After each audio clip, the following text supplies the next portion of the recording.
Suicide is a tough topic, but the Washington County Reach for Hope Suicide Prevention Coalition wants you to know that there is always hope. We are a caring community reaching out to provide compassion and hope for a community free of suicide.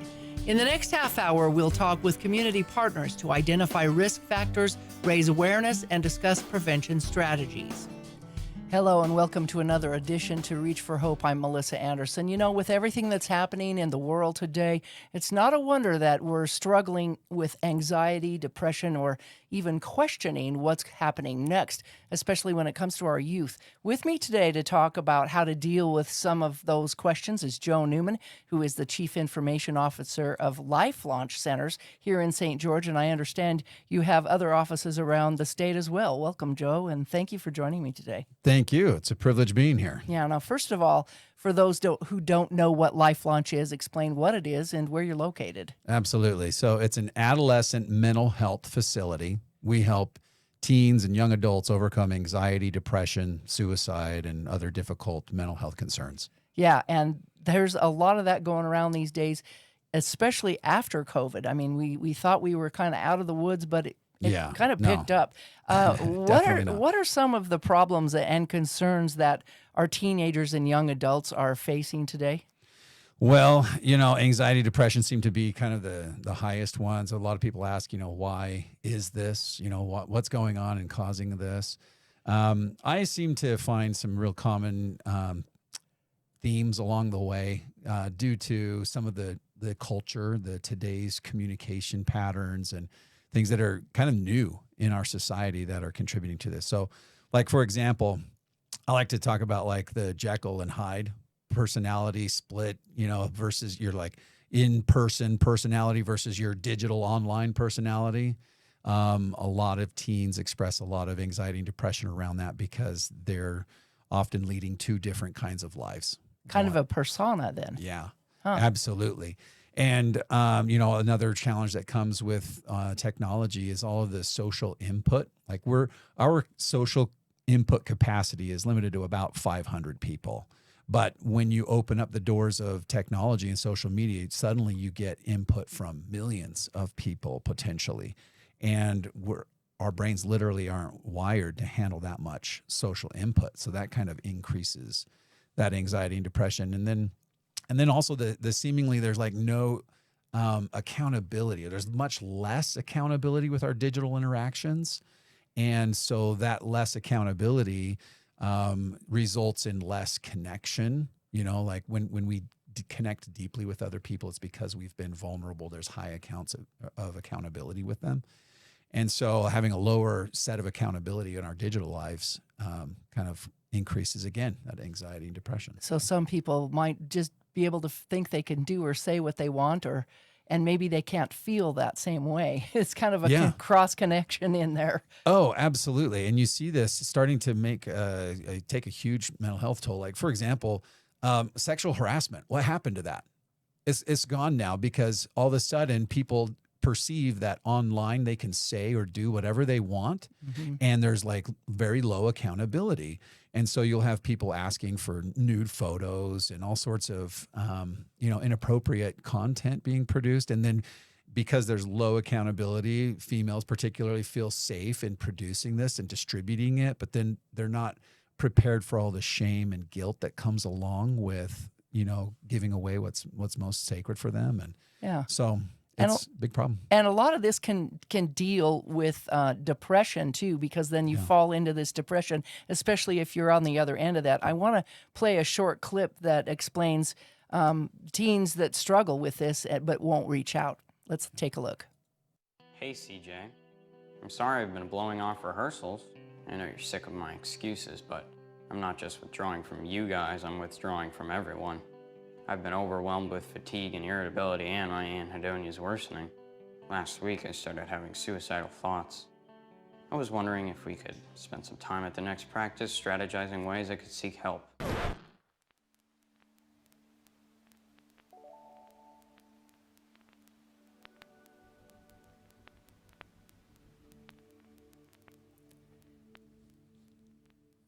Now, that was an ad that was put out like maybe a couple of years ago, but I believe that this is a problem said no teen other. I mean, obviously, they're not going to reach out with their problems Yeah. and say what they really mean to say or need to say. How can we deal with them when they're facing with that? Man, it's a real challenge because there's this like screen addiction that compels them to want to continue to engage in their digital world, but then it pulls them out of their physical world. And that's really what that video was about. He's crying for help in his physical world, but he doesn't know how to get out of it. And that's, it's interesting when you actually give teens a space to really open up and confess anonymously. They're really willing to do that. And then it gets really interesting on what is actually going on behind the scenes. Yeah. Um, Yeah, and I know we're going to talk about that in a minute, but I Yeah. want to find out what kind of accountability then do parents, family, and friends have when these teens are struggling?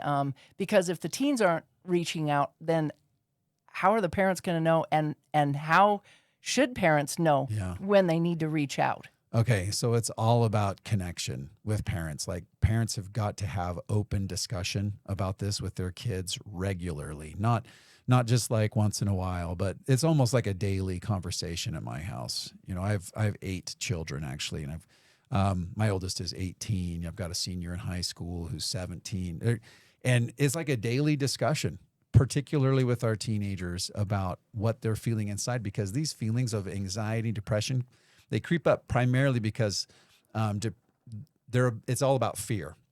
Anxiety is fear of the future. Depression is fear of the past. And it's really exacerbated by our online behaviors because, they'll be, feeling shame and guilt about something that they posted before that was maybe inappropriate. And then there's fear that may be used against them in the future for bullying or for something else. And that causes anxiety. Yeah. So it's this constant, and really when it comes to suicide, this all plays into suicide, because if you're not getting rid of those fears and anxieties, they build up and they build up and they build up to a point where you start to have thoughts of, I don't know how to get out of this problem. Right. And it's scary. And when your body's hardwired to avoid pain, so you start to come up with these ideas. Well, it would just be easier if I were just not here. So they're kind of too much in their head then, Yeah. and not getting out. At what point should they reach out to professional help for what you offer? So isolation and withdrawn behaviors are kind of the beginning. So we always talk about like, why do we have to wait for our kids to have crisis before we get them the education that they need? Like working on the preventative side is much better than the reparative side. And so when parents start to observe that their kid is being isolated or withdrawn, like choosing not to participate in family activities or not wanting to come out of their room and they're just stuck on their phones, that's the first warning sign. Like that's when you want to start getting help for your teen. Yeah. So why is mental health such an important part of a person's success in life? I mean, I think that's where the stigma is drawn, is people think, oh, if I have mental problems, then I won't ever be successful. And they don't want to face that challenge of being able to make that part of their life better because they're afraid they're going to be a failure. Yeah. Well, I think it's all about emotional stability, because when we sense threat in our lives, whether it's digital threat or a real life threat, our body goes into fight or flight or freeze, right? And we start acting emotionally rather than being able to make logical thought processes. And so your participation in the general world, whether it's at work or relationships or, just, interacting in society, you have to be in an emotionally stable state.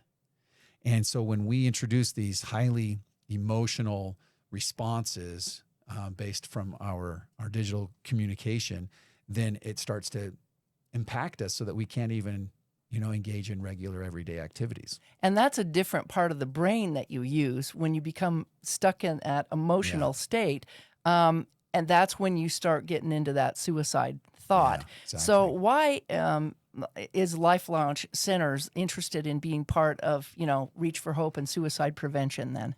Well, like I said, it's all about preventative versus reparative. We would love to get on the front end of this mental health crisis and help provide the education for families that they need for their kids to be successful launch successfully into life rather than waiting for them to fail to launch. Right. And I understand you recently did an awareness presentation in some schools. Tell us about that and what parents, tell us about the question that you asked and how they responded. So, yeah, as part of my suicide awareness presentation, we talk about how technology can be a tool or it can be a trap, and talk about some of the traps that are out there.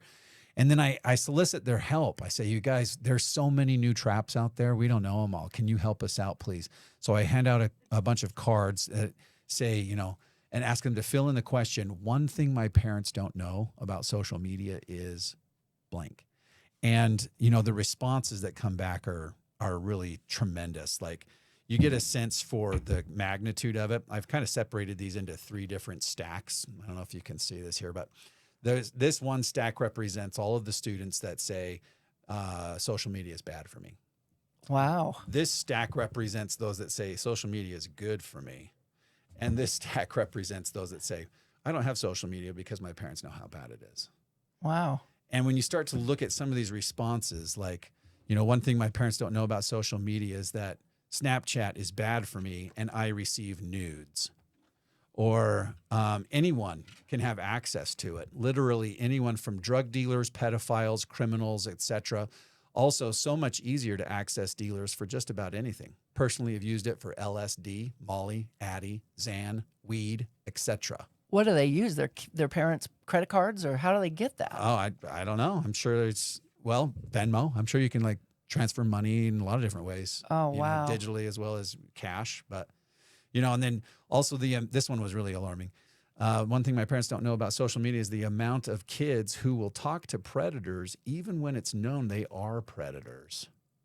And they do that for attention, I bet. Yeah, it's curiosity. You know, there's perception of low accountability. They're not really going to hurt me. Right. They can't reach through this. But then ultimately, this one I think says it all. It's one thing my parents don't know about social media is how it takes a toll on my mental stability and health.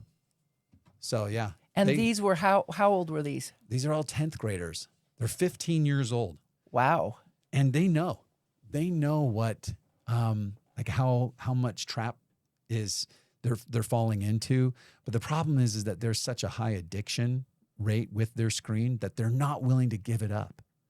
But they really appreciate the opportunity to tell someone. But it's anonymously on a card, so who's going to catch them? And who's going to know? Who's going to help? They won't know who turned that card in. And that addiction can lead to other addictions. Absolutely. With the Molly and the ecstasy or the LSD, the alcohol. Yeah. And I think that the surveys that the schools have done have shown that 10th graders are at one of the highest risks besides your junior high kids for alcohol and drug addictions. Yeah. And if they don't get that help before they're seniors and go to college, then what happens? It becomes a long-term struggle for them throughout the rest of their lives. The research shows that when people are introduced to addictive substances or behaviors during their formative years, that becomes a propensity for them throughout the rest of their life. So tell me who's responsible for this. Society is responsible for social media, correct? Yeah. But in these kids' lives, I would think that their parents should know more. How do we educate them instead of trying to educate the youth? Well, I think what we're doing here right now is part of that. But absolutely, parents have to be aware of the dangers and make healthy choices for their families.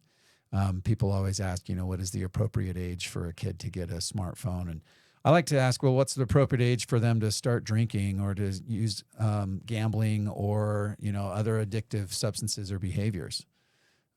There's a real reason why we wait, right? There's age restrictions on smoking, gambling, drinking, even like strip clubs or other things that are really enticing and elusive or, evoking. You wait for that time frame because their developing mind, the thing that's developing is their ability to put logic before emotional impulse.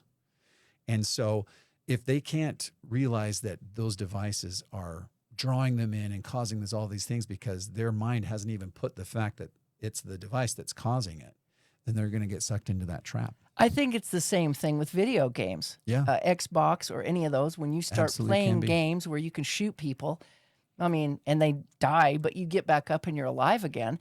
How do they deal with that in reality down the road? Oh, it's tremendous, actually. It's kind of alarming because so it's all about dopamine, right? These addictive behaviors are rewarded in our brain with this chemical that our brains create. It's called dopamine. It's a short-term reward hormone. Mm-hmm. And when we engage, so like when you shoot up heroin, your body creates 700 times the amount of normal dopamine production. Okay. There is a normal, healthy amount of dopamine that your body creates. But when we do drugs, particularly heroin, it's 700 times the normal amount. Well, guess what? First-person shooter games create 1,400 times the amount of normal dopamine production. Wow. Yeah. Pornography is 1,700 times the amount of normal. So that's got to be overwhelming and just lighting off the brain. Yeah. And I want to talk about that here. You get all of this lit up, and then how do you stimulate that afterwards if you're not seeing it or producing it anymore? You're your going to body- want more. Your body goes through withdrawals. Absolutely. And that's why primarily, particularly like one of the number one reasons cited for youth who take their life or in their life in suicide is that their parents took their phone away. Yeah, that And it's because it's their drug of choice. It's their addiction of choice. And they go through real withdrawals, and you have to support them through that, just like you would any other major drug addiction. that's insane. I think the most important thing for us to remember is that we all may have thoughts of suicide or have had it Yes. once in our life. So we got to make sure not to make that a not normal thought process, but at the same time, it's not right. But how is it that we overcome that or become resilient during these times, and know that those feelings are real, but we need to figure out a way to deal with it? Yes. We have to recognize those thoughts Yes. before we can deal with it. So how do we teach youth to do that, and how do we teach them tools of becoming resilient? So the 3 takeaways from my suicide awareness program are, number one, everybody has suicidal thoughts either sometime or regularly throughout their life. And it's because you're in a difficult situation that causes pain and you don't know how to get out of it. That's it. The only reason why our bodies have suicidal thoughts is because we don't like pain, and we're currently experiencing some pain, maybe emotionally or relationship or something else.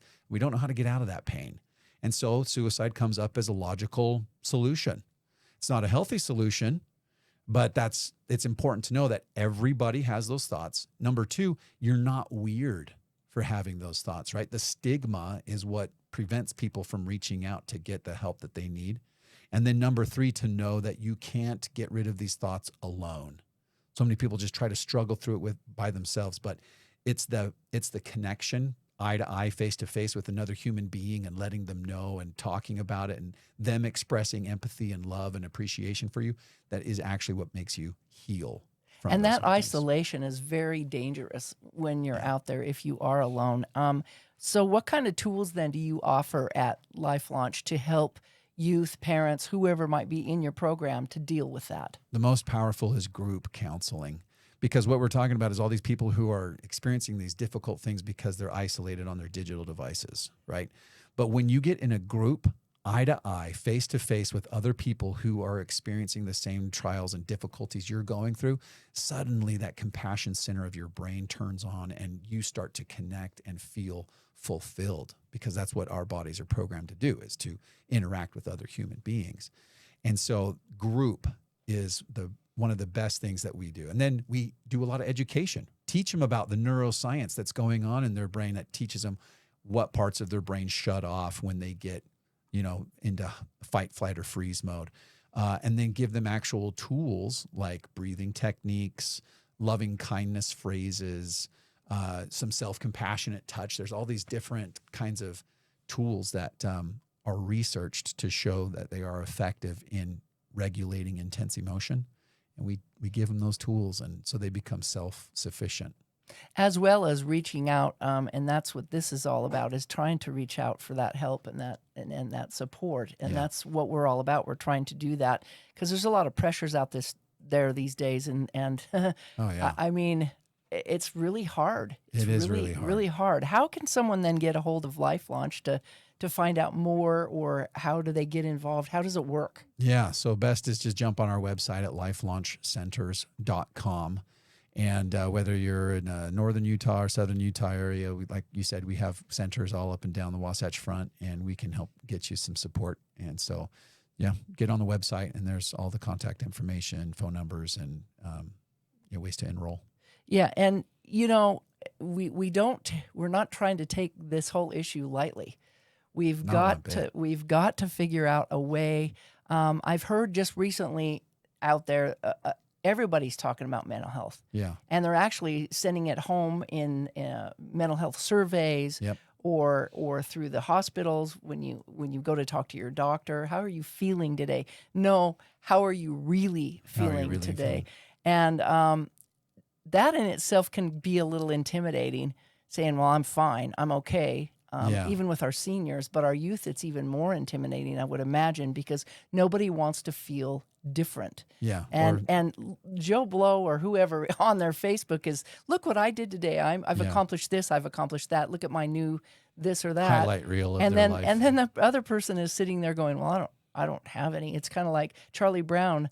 I got a rock. Yeah, the for comparison. for Halloween, and it's like, how do we instill that better feeling about someone's self when they're feeling so down and they're stuffing it all in? Yeah. Well, I think it boils down to education, and we do actually have a program that works in schools, an emotional regulation program. That's a video training series of about 90 different lessons about emotional resilience and character education.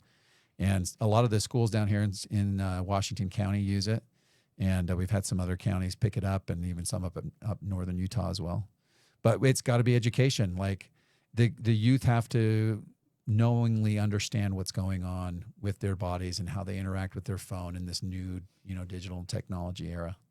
How do we reach out to parents then? If it's education through the schools, the kids might be getting it, and then maybe the parents are just too busy because they're working. And I hate to blame the parents, but at the same time, it starts in the home. It does. And absolutely. In fact, Hurricane is probably the best at this in our education program. It also makes the lessons available for parents to use at home to engage their children in meaningful discussion about emotions and their emotional experiences. And Hurricane, they have the most registered users and the most views. So there's communities that are getting it and realizing they need help, and they're taking advantage of the resources that we're putting out there. Yeah, and it all starts at home. I don't know what the research is. I can't remember the numbers, but I know that a family that eats together stays together. Yeah. And you've seen those commercials with Parents Empowered, where they're looking at their phone and they're not paying attention. They might even be texting their sister or their brother across the table because they're so not engaged at the family level that they're just texting and, I got another text from so-and-so. I got to answer this back right away. They hear their phone ding and they're back on it. That addiction is causing so much problem with our brain being wired to seconds, kind of in the media business, versus minutes or hours, or allowing our body to express feelings, real feelings. Yeah. So one of the best things parents can do, and anybody can do, is to turn off notifications. The whole point of the way that the technology exploits that dopamine neural feedback loop that makes us so addicted is the notifications. So you turn off notifications, then you transform your technology from that trap back into the tool that it was intended. It's all those dings and notifications and vibrations and that create that dopamine and that addiction. So, and I know that even the light from the phone can keep the blue light. Yeah, that blue light. Explain how that works and how that is ruining our brain too. It's very interesting. This blue light from our LED screens has been shown to create additional dopamine production, and so it's kind of popular. Like my daughter wears blue light glasses, even though she doesn't even have a smartphone. But it's like this popular thing. You're gonna have blue light glasses, and kids are starting to recognize that this is not that healthy for them, and so they're looking for ways to make it healthier. I think we need to support and push exercise at every way we can. Yeah. Outside exercise, outdoors. yeah. And we can do that here in St. George in this area. Oh, absolutely. Physical exercise is another one of the major tools that we teach to help kids understand that your body is craving the natural endorphins and adrenaline and all these great chemicals that are created when you physically exercise. And the more that we do that, the more strong we get. So, All right. Well, I'd like to thank you for joining me today, Joe. Appreciate it. Absolutely. And again, contact Life Launch if you get a chance. And remember, there's always hope. So reach out. Thanks for watching. The Reach for Hope Coalition wants you to know that we care about you and we are here to help. If you or someone you know is thinking about suicide, reach out. You're not alone. To access resources for yourself or others, visit our webpage at reachforhopeutah.org. That's reach4hopeutah.org. If you are experiencing a crisis, Please call or text the Suicide Crisis Lifeline at 988. because you matter and there is always hope. This has been a production from a podcast studio.